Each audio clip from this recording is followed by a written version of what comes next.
the one thing you have to keep in mind when you're playing and you're trying to use these stats to help you is keep in mind how people's actions and ranges are going to change depending on what they're more likely to do. And what I mean by that is, let's take a look, for starters, at this first set of numbers up here.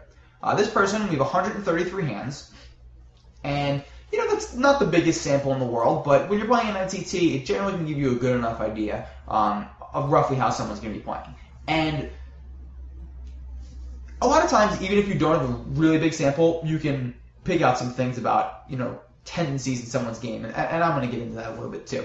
So 133 hands, I would say, okay, this is probably a pretty good sample. Now, the first thing I notice is they're 23-18, and that's a little high. That's kind of an aggressive person, and it seems like they're playing a lot of pots. 23% is pretty high. And the first thing I'm going to notice is that 23 and 18 are relatively close together. And what that means, basically, is this player probably doesn't flat call too often pre-flop.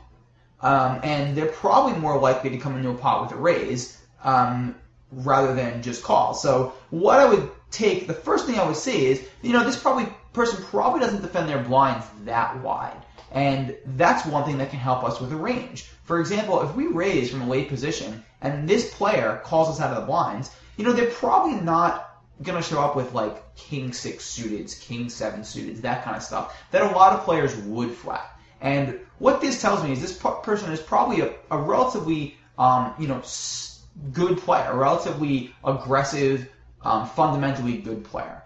And the next thing that is also going to help me believe that is their aggression frequency is high. 70 is definitely above average. Again, 50 being the average. So they're probably going to be, tough to play post-flop also, raising a lot and that kind of thing. And all these numbers are kind of, they make sense. They all go together.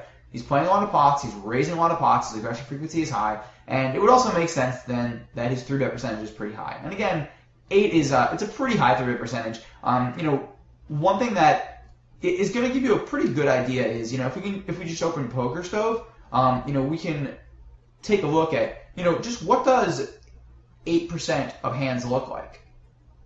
And, roughly 8%, that's a pretty wide range. And it doesn't mean that they're necessarily 3-betting king-jack suited every time they get it. But, this is not a range that most people are trying to raise and get in pre-flop. Most people's 3-bet call range is, usually a lot tighter. And it's usually only going to look at something like, maybe jacks plus, 10s plus, ace, king, something like that. Something about 3, 4, 5% is something like here is about what you'll see more often with a standard kind of quote-unquote standard tight aggressive player.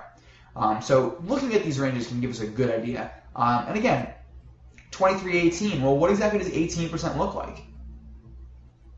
Something like this. And again, pretty, these are mostly solid hands, queen 9 suited and all, suited aces and stuff. But there's a lot of hands that this person is, these are clearly not all premiums, is what I'm getting at. They're clearly playing a lot of hands and going to be raising a lot.